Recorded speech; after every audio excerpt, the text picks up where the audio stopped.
Hello and welcome to the show. This is episode 133 of the Meet the Farmers podcast, and I'm your host, Ben Eagle.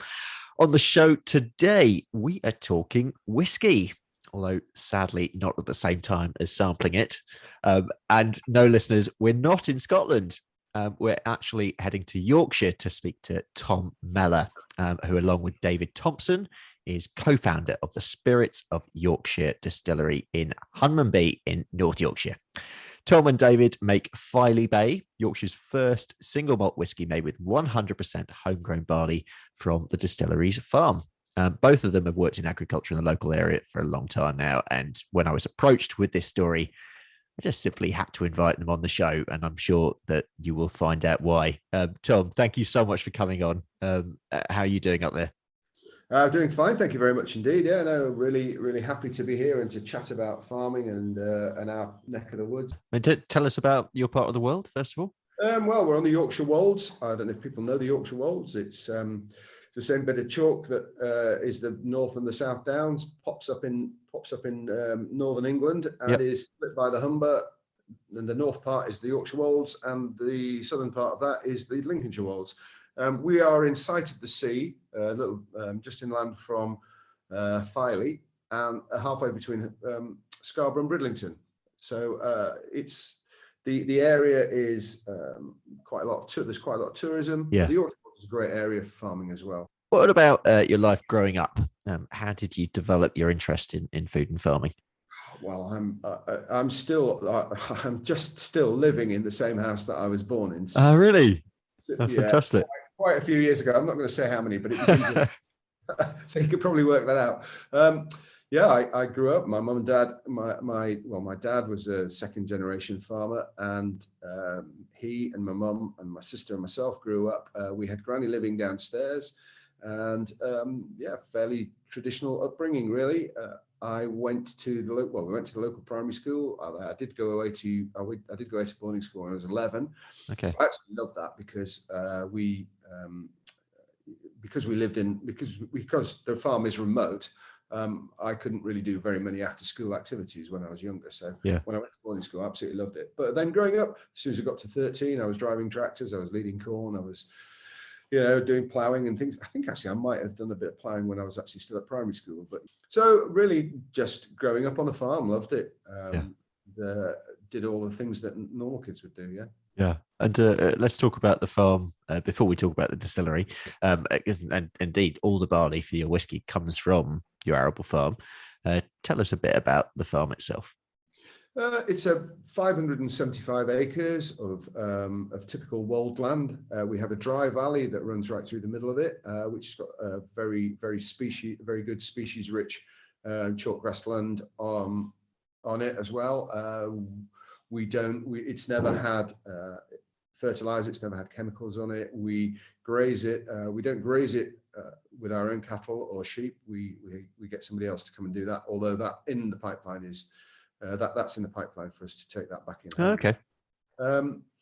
Wheat, barley, oilseed rape. We've grown potatoes, grown peas, grown beans, done all sorts. We've irrigated potatoes, done all that sort of thing, and we've basically come back to effectively just growing malting barley and some wheat with a break crop in between. Yeah, I was going to say, what is your break crop of choice at the moment? Well, the break crop of choice at the moment is actually just a fallow. Okay. We used to grow rape, but like everybody else, we stopped growing that probably about 10 or 11 years ago when the yields were not very good. They'd got to a stage where maybe we'd overused that crop in the rotation. But since then we have grown peas and potatoes as well. And that's been the break crop. But sadly, with the potatoes, unfortunately, the big problem with that is that if it's a wet time when they're lifting, it can destroy the soil structure. And for the last time we did grow potatoes, which was 3 years ago, absolutely marmalized the structure, and it's taking some time to get it back. And so knocked that on the head. So effectively, what we do is we plant a cover crop in the autumn. Once the cash crop has been taken off, and we let it run right the way through to the following harvest. Yeah. Knock it down, and effectively that's a break. It's a fallow break, if you like. And going forward with the new stewardship and the the mid-tier options that we have, that's definitely one of the things that we're going to go for. Yeah, I was going to say that would work. That would work really well with your system, actually. That's right. The legume-rich 2-year lay, Yeah, absolutely. yeah. Works for us. And I mean, when I was looking into your business, I've really thought, I mean, you've really got it sorted with this one as well. I mean, obviously your mainstay on barley, but I think you've also got a brewery on the farm as well. Oh, we have, yeah. That was the start of it all. That in 2000, well, in the early 2000s, we were making no money from. It was a bit like everybody in farming was making no money, and that's when everybody started diversifying, and farmers markets started to appear. People started butchering their own meat, converting barns into holiday cottages, commercial properties, and that sort of thing. And farm shops, we were no different, but we're stuck on the middle of a hill. I didn't really fancy any of that. I wanted to do something slightly different, and looked at the two resources that we had on the farm, which were malting barley and we have our water supply. Put the two together, and after some market research, we then started the Waltop Brewery in 2003. Fantastic. How did you and David first get to know each other?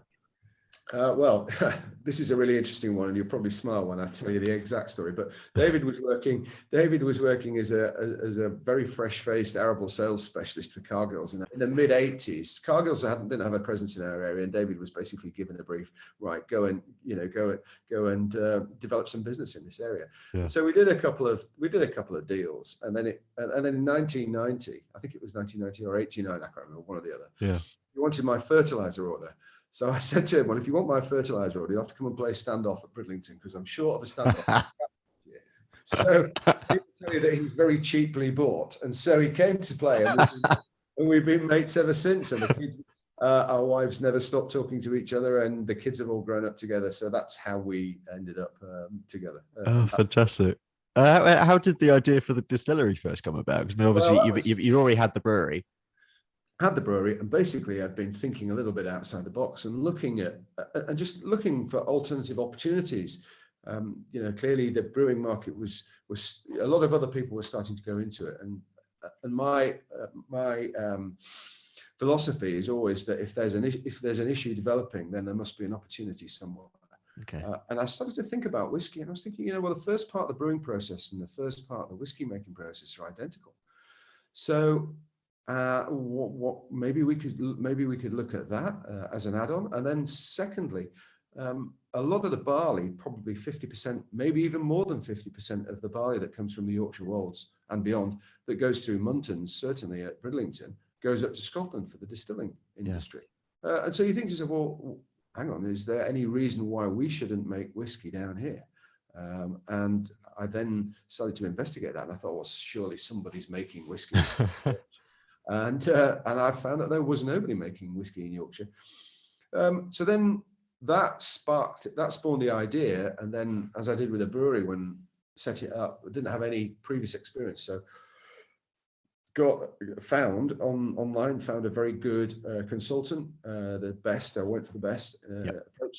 Approached him, and then we had some initial discussions, and then it sort of started to develop from there.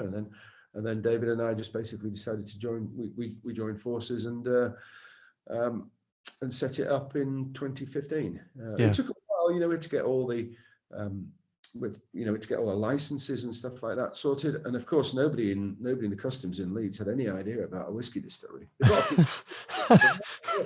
So it was almost a bit of a hand-holding project for both of us, really, because they would come. I would ask a question, and they would come back with an answer, and I would say, "Well, hang on a minute, yeah, but is that right?" No, well, then go back up to Scotland, the boys in Scotland, and effectively we worked our way through it together, and we actually have a really good working relationship with the customers and the guys in Leeds. But of course, we'd also got a very good track record of working with them for probably 12, 13 years before that with the brewery. So, and once we had done that, we decided to go for the biggest.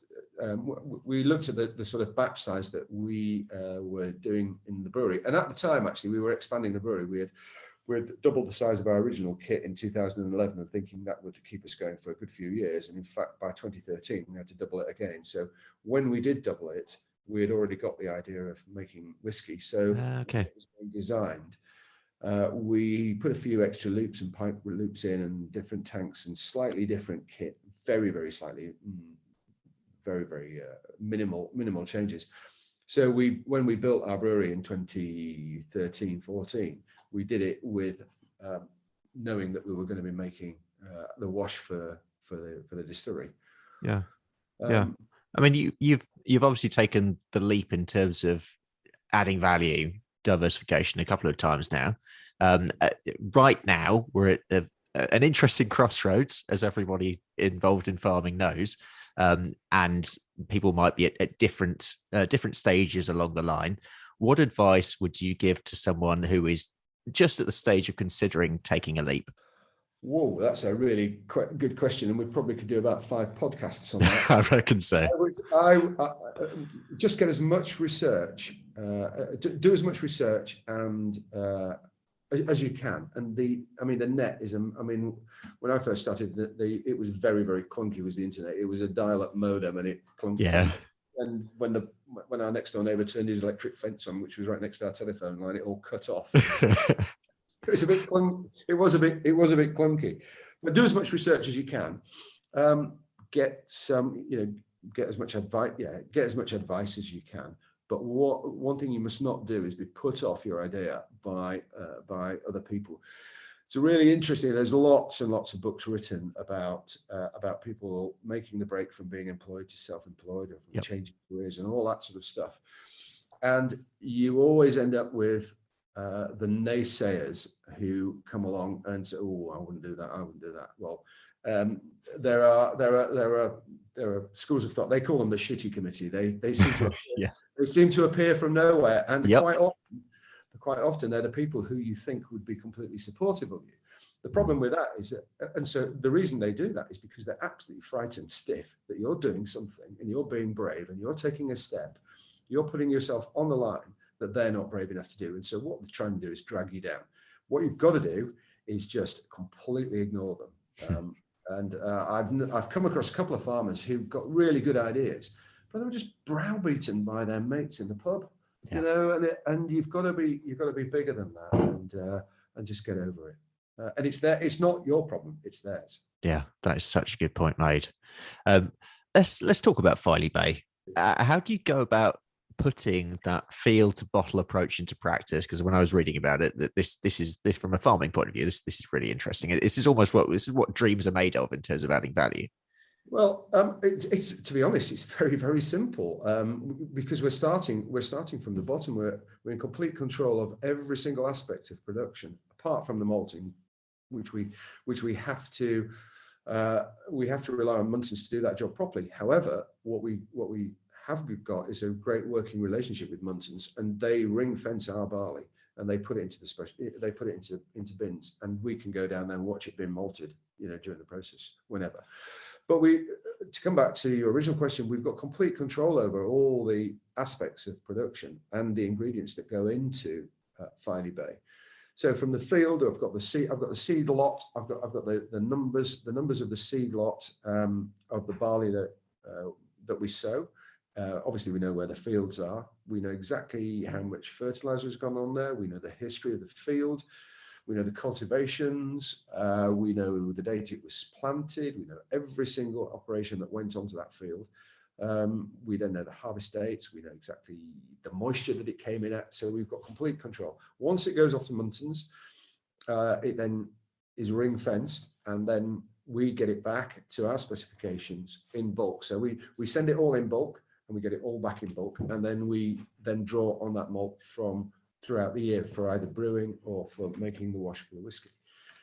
Once it's got to us, then it's obviously got lot numbers, complete provenance, and so effectively the brewery then makes the wash effectively. And I keep talking about a wash, and for those listeners that don't know, a wash is like beer that hasn't been boiled and hasn't had any hops added. Effectively, when you're making beer, you take the grain, you take the malt, you crush it, you convert the starch into sugar, you extract the sugar, and then you boil it up, add some hops to get some bitterness, and then you add the yeast, and that makes your beer. If you're making the wash for the whiskey, you effectively just extract the sugary, so the sugar, and then ferment it. You don't boil it up. You don't add any hops or anything like that. So it's that part of the process is very similar, but the attention to detail we give that is exactly the same as we do with the beer. And we make sure that the temperatures are all correct. We make sure that our procedures are all logged.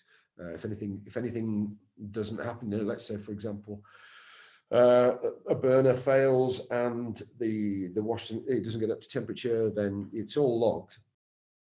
And then from there, it goes into a bespoke tank. We have two vessels which are purely just for the whiskey wash.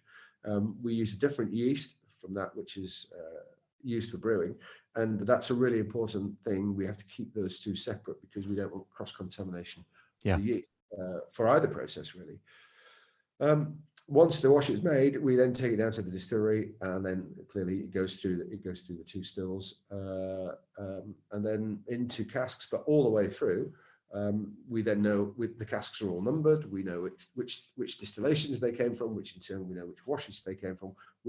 So basically we've got the traceability all the way through.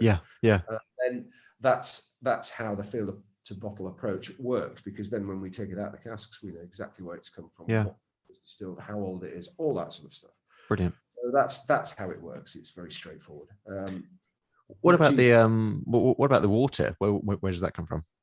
The water comes from a borehole on the farm. Obviously, we're on chalk. There are big chalk aquifers underneath the farm. And actually, the farm doesn't have any mains water. It must be one of the few places that, I mean, a lot of people have got boreholes, of course, and springs, but most people have got a backup mains water supply. Well, we don't, unfortunately. The first borehole was sunk in 1937, and we're still using it. It's still the same borehole. I'm sure I think some of the pipe work is still original as well. So we're still using that. But then I also sunk another borehole in the mid 90s with which to irrigate potatoes, and that's much deeper, bigger capacity, and so it's coming out the same aquifer. The boreholes are 400 yards apart, I think. It's coming out the same aquifer, and that's what we use for brewing and bottling. Brewing and distilling. Talk us through the distilling process itself, for anyone who might not know. How does it actually work? Okay, so once we've made the wash, which is effectively an 8% beer, it's completely undrinkable. It's horrible. It looks cloudy. It's got a funny smell to it. It's got all sorts of different aromas coming out of it, and you wouldn't want to put that in a glass and drink it. But it's at 8%. So we then take it down and we put it through a big pot still, and a big pot still is like a big copper kettle with a steam coil in the bottom. And as it's heated up, because of the differential boiling points of ethanol and lots of other compounds and water, the ethanol is driven off. This is very, very simplified. But ethanol and other organic compounds are driven off before as vapor, and they then swirl around and interact with the copper, which then locks up some unwanted sulfurous compounds. And as it then interacts with the copper, it then gets cooled down through condensers and recondensed. So as it's gone through the first, still, it goes in at 8%, comes out at around about 25%. We then take it and then we do it the same again in a different still, which has got a slightly different shape to it. So we get slightly copper contact, and then it comes out at 75%. Wow. Okay. We've also, because we're in England and we can do this, we wouldn't be allowed to do this in Scotland. Okay. But we can then, we also have an extra bit of kit that we designed, which is basically a 4-plate copper column still. So we can we've got the ability to be able to differentiate between whether we use it or whether we don't use it. A lot of people have got stills that look like a pot but have a column on the top, so it always has to go through the column. Whereas ours, we can actually divert and use the column if we want, or if not. And what that does is it further lightens the spirit and gets it up to about 90%, 91%. Wow. Still still very, very fruity, but very light. And what that means is that we've got the option to be able to use the spirit still on its own, which will give us the slightly heavier 70% alcohol, which we can then put into casks, or we can then use it through the column, or we can then divert the vapor through the column to give that slightly lighter spirit, at sort of 89, 90%. Okay. And we can put those into different we can put those into we can do runs of each, and what we tend to do is a 6-month run not using the column and a 6-month run using the column, and that means that when we put the casks away in 3, 4, 5, 6, 7 years time, we have different flavor profiles which we can then marry together to give us a great range of different spirits. Fantastic. Different final products. So that's something that's unique to us. What are your plans for the distillery moving forwards? Well, it's really interesting because, I mean, firstly, the reason why people don't set up whiskey distilleries like they do gin distilleries is because you have to wait 3 years before you can sell it as whiskey. Exactly. And that's a cracking barrier to entry. And you definitely need deep pockets, because what you can't do is to distill 12 casks, which is what we do a week, or the equivalent of 12 casks a week, and then say, right, I'm going to leave that for 3 years and go off and do something else. But there's a massive pump priming exercise. So from May 2016, every single week, well, there might be 2 or 3 weeks where that we haven't done, but every single week we've laid down 12 casks. So wow. We've now got, upwards of 3,000 casks. Wow. Laid down, all in various stages of maturation. And we then, after 3 years, we could then start to call it whiskey. And so we could start to draw on some of that spirit. And what we're mindful of is not to obviously oversell, because then the age of your spirit gets lower, gets younger. But effectively, the plans for the distillery are to develop that brand both at home and abroad. We've got great exports already. We're exporting to, I think, 6 countries. We've got another 6 that are online. We've just sent a load to America. So we're working on that. And David's sales, this is where David's sales expertise comes. Okay. Yeah, absolutely. Absolutely ruthless at that, and very, very good. But we're all pretty good at we're all pretty good at talking, but he's very good at the selling side of things. Yeah. Because marketing and selling, and a lot of people think that they're the same thing, but they're not. Is that in terms of that field to fork approach? Do you see a positive future for farming and that kind of approach generally? Absolutely. People are becoming way more interested in what goes not just on their body, but in their body as well. Even to look at how things like tofu and corn are starting to gain traction, and there are all sorts of ways that farmers can be enthusiastic about the future. I think adding value to it, really banging on about the provenance of it all. So I mean, especially with all the regenerative farming and all that sort of stuff that we've been doing now. We've been doing that for 5 years. I don't really like the word, but it's quite interesting because we grow spring barley. We've been growing spring barley and then a cover crop, spring barley, cover crop. Absolutely brilliant. And now our organic content of the soils is, I don't know, 6, 7, 8%. So we're getting, we're actually, we don't take any straw off the ground. It was incorporated, but we found we lost too much moisture when we started incorporating. So just direct drill straight in. And I'm very enthusiastic about farming. Yeah. We always finish the show with the same 2 questions, which I'm going to give to you now. The first is, if you had a message for the public, what would it be? Just be increasingly mindful of what you're buying, where it's from, how it's produced, and work on the assumption that you should be aiming to buy foodstuffs that are as environmentally friendly as possible. Brilliant. And finally, a message for your fellow farmers. Gosh, always the hard one. I was going to say this is a really tricky one, because I know it'll be a cross between what I think and a rant. Just be mindful of what's around you. Don't take anything for granted. Stop whinging every time anything goes wrong to the government, and think outside the box, and don't be put off by other farmers. Brilliant. That is fantastic. Thank you so much, Tom. That is all we have time for. But yeah, a huge thank you to Tom for coming on the show. And if you want to find out more about Filey Bay or even sample a dram or two, do you still call it a dram in Yorkshire? Yeah, so I suppose that's a universal. Yeah. Yeah, we do call it a dram. Yeah. You could also book a distillery tour with them. You can visit their website, which is spiritofyorkshire.com.